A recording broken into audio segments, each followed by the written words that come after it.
کچھ لوگ ہیں جن کے بارے میں اللہ کہتا خلطوا عملا صالحا وآخر سیئا. میرے کچھ بندے ایسے ہیں کبھی نیکی بھی کر لیتے ہیں کبھی گناہ بھی کر لیتے ہیں. یہ اللہ تعالیٰ قرآن میں خود بتا رہا ہے کہ میرے کچھ بندے ایسے ہیں کبھی بڑے نمازی بن جاتے ہیں کبھی مسجد کا راستہ ہی بھول جاتے، اور کچھ بندے ایسے ہیں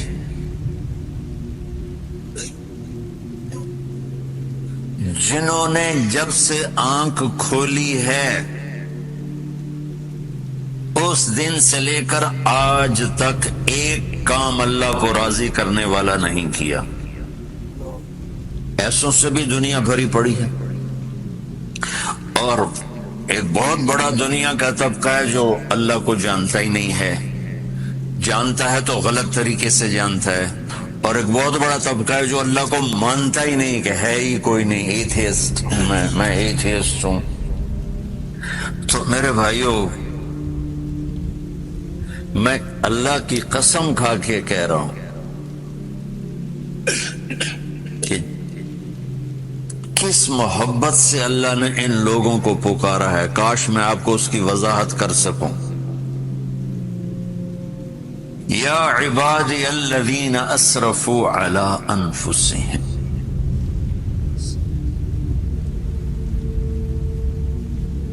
مجھے اپنے بیٹے پر بھی غصہ آتا ہے تو میں کہتا نکل جا، تو میری اولاد ہی نہیں ہے.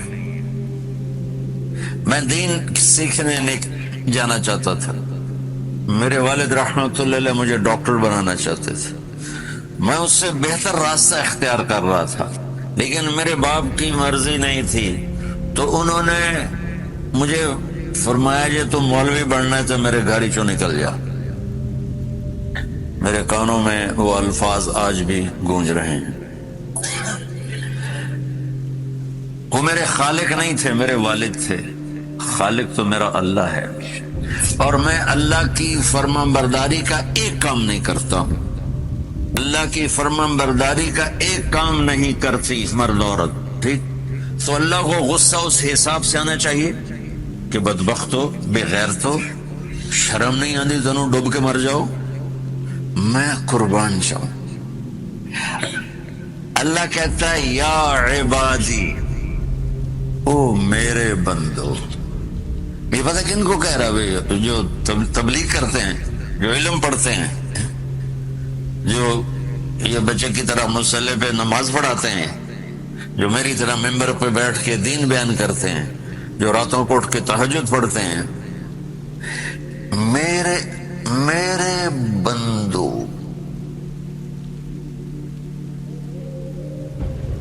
آپ نے دیکھا تو شہد ایک دھار بناتا ہے، ٹپکتا ہوا نیچے آتا ہے نا. اللہ کی قسم اس آیت سے اللہ کی محبت کا شہد یوں نکلتا نظر آتا.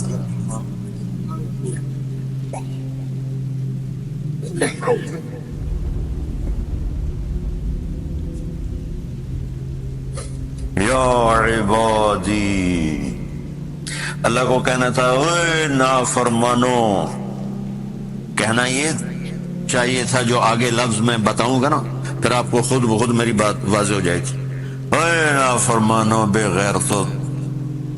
میرا اللہ کہہ رہا ہے یا عبادی، میرے بندو. یا عبادی یہ بھی ایک لہجہ ہے نا، یا عبادی. او بھائی گل سنو، ایک لہجہ. بھائی سب حضرات توجہ فرمائیں، کتنا فرق پڑ گیا ہے. پہلے لہجے میں بدتمیزی تھی، دوسرے لہجے میں آپ سب کا احترام تھا.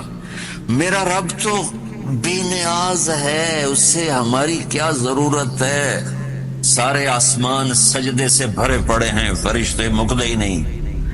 پھر وہ ہمیں یا ایھا الناس نہیں کہتا اوے لوگو، یا ایھا الناس اوے لوگو. یا عبادی، او میرے بندو، میرے. یا عبادی سے یوں لگتا ہے جیسے اللہ آگے بڑے رابعہ بصری جیسی عورتیں اور جنید بغدادی جیسے مردوں سے اللہ بات کرنے لگا ہے. 3 لفظ ہیں. اسرفوا علی انفسہم، وہ بندے جنہوں نے جب سے آنکھ کھولی ہے ایک دفعہ بھی مجھے خوش کرنے کا کام نہیں کیا، آ جاؤ تم بھی میرے۔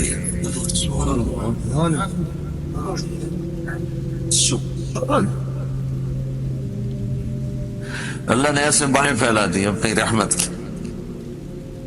یا عباد، تقوی والے نہیں کہا،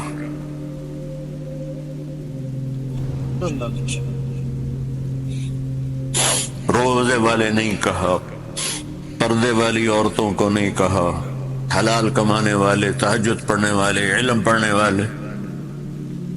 اعلیٰ کا مطلب یہاں بہت طاقتور ہے، عربی کے حرفوں کا بھی مطلب ہوتا ہے۔ اعلیٰ کا یہاں مطلب ہے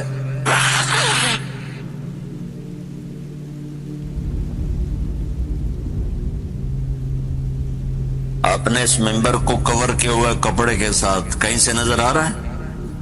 بولو نہیں، کہیں سے نظر آ رہا ہے؟ اس کو اعلیٰ کہتے ہیں۔ اللہ کیا کہہ رہا ہے کہ جنہوں نے اتنے گناہ کیے ہیں کہ ان کا جسم گناہوں میں ڈوب گیا ہے، وہ نظر ہی نہیں آتا، صرف اوپر سے گناہ ہی گناہ نظر آ رہے ہیں، نافرمانیاں نظر آ رہی ہیں، ان کا اپنا وجود اس میں نظر ہی نہیں آ رہا۔ اللہ کہہ رہا ہے یا عبادی، تو تسی بھی میرے ہی ہو، آ جاؤ آ جاؤ۔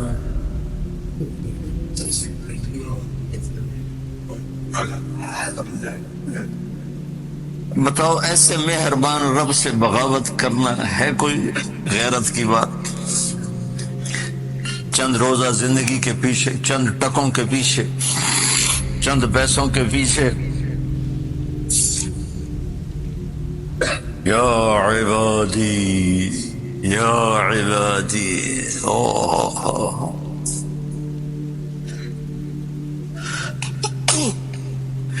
ایک اور حدیث آپ کی برکت سے یاد آئی بڑے زمانے کے بعد، اور وہ بھی یاد آ گئی، بیچ والا سناؤں گا بعد میں۔ اے داؤد، اے داؤد، لو يعلمون المدبرون عني، داؤد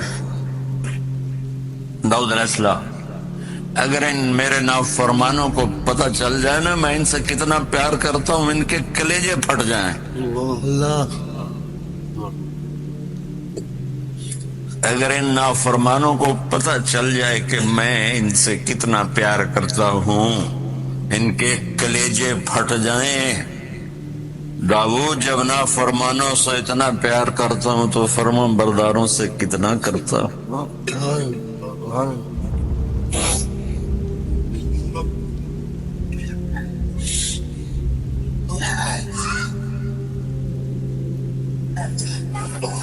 آگے بات کیا کی ہے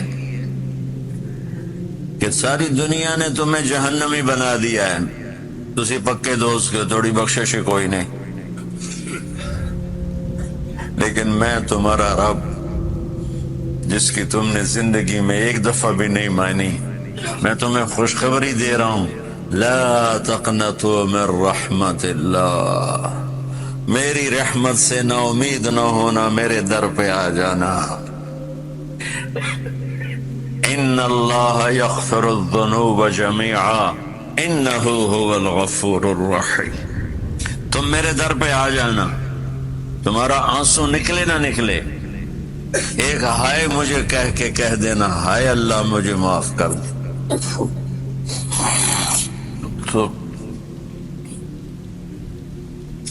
کیسے معاف کروں گا تمہیں کہ تمہارے جسم پر مچھر کے پر کے برابر بھی گناہ کا نشان نہیں چھوڑوں؟ تو کتنے گناہ لے کر آؤ میرے پاس جو ہم کر ہی نہیں سکتے۔ میرا رب کہتا ہے لو بلغت ذنوبک عنان السماء، کہ یہ ہے گلاسگو کا فرش، یہاں سے گناہوں کو اٹھا اور پوری زمین کو بھر دے، 24,000 کلومیٹر زمین کو بھر دے گناہوں سے. پھر زمین میں جگہ نہیں رہی تو اب گناہ کے اوپر گناہ ڈال. پھر اس جیسے بوری کے اوپر بوری ڈالی جاتی ہے جب ٹرالا بھر جاتا ہے، گناہ کے اوپر گناہ ڈال، پھر گناہ کے اوپر گناہ ڈال. پھر یہ طے یوں یوں یوں بڑھاتے بڑھاتے میرے آسمان کی چھت کو لگا دے. ارے تم کیا سمجھو بھئی آسمان یہ نیلا ہے؟ یہ نیلا تو سورج کا رنگ ہے. آسمان کو تک تو کوئی سائنس پہنچ چکی ہے، نہ کوئی علم پہنچ سکتا ہے، نہ کوئی انسان. وہ اتنی اونچائی پر ہے. اور میرا رب کہہ رہا ہے کوئی عورت کوئی مرد اتنے گناہ کرے، یہ علام کو بتا کہ زمین سے اٹھا کر آسمان کی چھت کو لگائے. ساری دنیا کے مفتی مہریں لگا کے فتویٰ دیں گے جہنمی ہے، بخشش کوئی نہیں، برباد ہو گیا، اس کے ساتھ کھانا پینا بھی بند کر دو، بائیکاٹ کر دو. اور اللہ کہتا ہے میرا بندہ صرف ایک باری آنکھیں یا اللہ معاف کر، میں سارے ہی معاف کر دوں. اللہ 100 باری نہیں، 100 دی تسبیح نہیں. ہم سے جو ناراض ہو جاتے ہیں کتنی منتیں کرواتے ہیں راضی ہونے کے لیے. ایک دفعہ معافی مانگنے پر کبھی کسی نے معاف کیا؟ نہ ماں معاف کرتی ہے، نہ باپ، نہ بیوی، نہ خامند، نہ بھائی، نہ دوست. اور باتیں بھی چھوٹی چھوٹی ہوتی ہیں. اور میرا اللہ کہہ رہا ہے کہ یہاں سے لے کر آسمان کی چھت تک تیرے گناہ ہوں اور تو صرف آدھی زبان سے کہہ دے یا اللہ معاف کر دے، کہ میں سارے معاف کر دوں. حضرت معاذہ ادبیہ رحمت اللہ علیہ جب رات آتی تو کہتی کہ معاذہ تیری آخری رات ہے، کل کا سورج تو نہیں دیکھے گی، کچھ کرنا ہے تو کر لے. اور یہ کہہ کر ساری رات جاگتی رہتی، مصلی پر بیٹھے بیٹھے سو جاتی. پھر اگلی رات آتی، معاذہ یہ تیری آخری رات ہے، کل کا سورج نہیں آئے گا، کچھ کرنا ہے تو کر لے. پھر ساری رات بندگی میں لگی رہتی. جب ان کا انتقال ہونے لگا تو رونے لگی، پھر ہنسنے لگی. اور عورتوں نے کہا روتی کس بات پہ ہو؟ کہا رو اس بات پہ کہ آج کے بعد نماز سے محرومی ہو جائے گی اور نماز اور روزہ آج کے بعد چھوٹ جائے گا، اس بات پہ رونا آیا. تو عورتوں نے پوچھا ہنسی کس بات پر ہو؟ ان کے خاوند سلطہ ابن ہاشم رحمت اللہ علیہ ترکستان کے جہاد میں پہلے شہید ہو گئے تھے، وہ بہت بڑے تابعین میں سے تھے. تو فرمانے لگی ہنسی اس بات پر ہوں کہ وہ سامنے میرے خاوند پڑے ہوئے کہہ رہے ہیں تجھے لینے کے لیے آیا ہوا ہوں، تو اس بات پر ہنس رہی ہوں کہ اللہ تعالیٰ نے ملاپ کر دیا کہ وہ سامنے کھڑے ہیں صحن میں اور کہہ رہے ہیں تجھے لینے کے لیے آیا ہوں، اور اس کے ساتھ ہی انتقال ہو گیا. تو ہم اللہ کی ذات کو سامنے رکھ کر چلنے والے بنے. محمد بن حسین بغدادی رحمت اللہ علیہ بازار میں گئے، ایک کنیز بک رہی تھی، اس کو خرید کر لے آئے. لوگوں نے کہا پاگل ہے، انہوں نے کہا کوئی بات نہیں. رات کو آدھی رات کے بعد آنکھ کھلی تو دیکھا وہ کنیز مصلی پر بیٹھی تھی اور اللہ تعالیٰ سے لو لگا رہی تھی، آنسو بہ رہے تھے اور اللہ تعالیٰ سے کہہ رہی تھی اے اللہ محبت جو تجھ سے ہے میں اس کے واسطے تجھ سے سوال کرتی ہوں. تو انہوں نے ٹوکا کہ اے لڑکی کیا کہتی ہے؟ یوں کہہ کہ وہ محبت جو تجھ سے ہے. کہنے لگی چپ کرو، اگر اسے مجھ سے محبت نہ ہوتی مجھے یہاں نہ بٹھاتا، تجھے وہاں نہ سلاتا. مجھ سے محبت ہے تو مجھے نیند سے اٹھا کر میرے مصلی پر کھڑا کر دیا. پھر کہنے لگے اے اللہ اب تو تیری محبت کا راز فاش ہو گیا، لوگوں کو پتہ چل گیا کہ ہم محب ہے. اے اللہ اب مجھے اپنا وصال دے، مجھے اپنا ملاپ دے، مجھے اپنے پاس بلا لے. یہ کہہ کر ایک چیخ ماری اور جان نکل گئی. فرماتے ہیں مجھے بڑا غم ہوا، میں صبح کو اٹھا اس کے لیے کفن لے کر آیا تو دیکھا سبز کفن چڑھا ہوا ہے اور اسی پر نورانی سطر سے لکھا ہوا ہے سن لو اللہ کے دوستوں کو نہ دنیا کوئی غم اور نہ آخرت میں خوف ہے. حضرت خولہ بن ثعلبہ رضی اللہ عنہ ان کو خاوند نے ان کے طلاق دے دی، جاہلیت کی طلاق.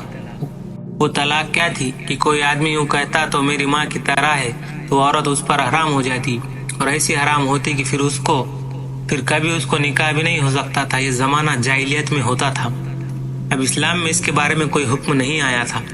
حضرت خولہ بن ثعلبہ رضی اللہ عنہ کو ان کے خاوند اوس بنت صامت نے یہ کہہ کر چھوڑ دیا کہ میری ماں کی طرح ہے۔ وہ پریشان ہو گئی کہ چھوٹے چھوٹے بچے، میری عمر ڈھل گئی، شادی کے قابل نہیں۔ حضرت عمر امیر المومنین تھے، تشریف لے جا رہے تھے، ایک عورت نے روک لیا۔ میرا امیر المومنین، وہ ٹھہر گئے۔ وہ عورت کہنے لگی، ایک زمانہ تھا تو عمری کہلاتا تھا، پھر تو عمر بنا، پھر تو امیر المومنین بنا، اسی طرح کچھ اور باتیں کہی۔ لوگ کھڑے ہو گئے۔ جب وہ چلی گئی تو ایک آدمی نے کہا، امیر المومنین، آپ ایک بڑھیا کی خاطر رک گئے؟ کہا، اے ظالم، کہا، اے لوگوں، پتہ بھی ہے یہ کون بڑھیا ہے؟ یہ وہ ہے جس کی پکار کو اللہ تعالیٰ نے عرش پر سنا تو عمر فرش پہ کیسے نہ سنے؟ یہ خولہ بنت ثعلبہ ہے جس کے لیے قرآن اتارا گیا۔ رب کو سنتی ہوں، یا اللہ، میرے چھوٹے چھوٹے بچے ہیں، میرے پاس رہیں گے تو کہاں سے کھلاؤں گی، اور اگر اس کے پاس بھیجوں تو وہ کہیں اور شادی کر لے، میرے بچے جائیں گے۔ یا اللہ، اپنے نبی کی زبان پر میرے حق میں فیصلہ دے دے۔ حضور صلی اللہ علیہ وسلم حالانکہ طلاق کا فیصلہ دے چکے ہیں، اور یہ کہہ رہی ہے، یا اللہ، میرے حق میں فیصلہ دے۔ اور اللہ تعالیٰ ویسے ہی ارشاد فرماتے تو کوئی اس بات کو جھٹلاتا، کوئی اس کی تصدیق کرتا۔ اللہ تعالیٰ نے قرآن پاک اتارا تاکہ قیامت تک پتہ چلے کہ میرے نبی کی مان کر ایک عورت انتہا اونچا پرواز کر سکتی ہے۔ حضرت عثمان رضی اللہ عنہ مسجد میں آ رہے ہیں، ان کی انفرادی نماز کو آ رہے ہیں، جوتا ادھر رکھا، اللہ اکبر کی نیت باندھی اور نماز شروع کی۔ عبد الرحمن تیمی رحمۃ اللہ علیہ ان کے پاس بیٹھے ہیں، سننے لگے کہ یہ الف لام میم سے شروع ہو گئے۔ ان کو تجسس ہوا، دیکھو تو صحیح بھلا کہاں رکوع کریں گے۔ بقر گزر گئی، سورہ آل عمران گزر گئی، نساء گزر گئی، مائدہ گزر گئی، انعام گزر گئی، اعراف گزر گئی، 10 پارے گزر گئے، 20 پارے گزر گئے، 30 پارے گزر گئے، اور ناس پر جا کر عثمان غنی رضی اللہ عنہ نے رکوع کیا۔ انفرادی اعمال کا حلقہ لگا ہوا ہے۔ عبداللہ بن زبیر کھڑے ہوئے، کہہ رہے ہیں، بھائی آج میری قیام کی ہے، اللہ اکبر، فجر کی اذان پر جا کر رکوع ہوتا ہے۔ کہتے ہیں کہ آج رات میری رکوع کی ہے، ساری رات رکوع میں کھڑے ہیں، فجر کی اذان پر جا کر رکوع ختم ہوتا ہے۔ آج رات میری سجدے کی رات ہے، سارے رات سجدے میں ہے، فجر کی اذان پہ جا کے سجدے سے سر اٹھایا جاتا ہے۔ یہ انفرادی اعمال کا حلقہ ہے۔ تو میں عرض کر رہا تھا کہ اگر صرف نماز زندہ ہو جائے، پورے سندھ میں کوئی بے نمازی نہ رہے، تو پھر یہ سندھ کی زمین جو ہم سارے راستے دیکھتے آئے ہیں کہ بنجر پڑی ہوئی ہے، یہ زمین سونا اگانے لگ جائیں گی۔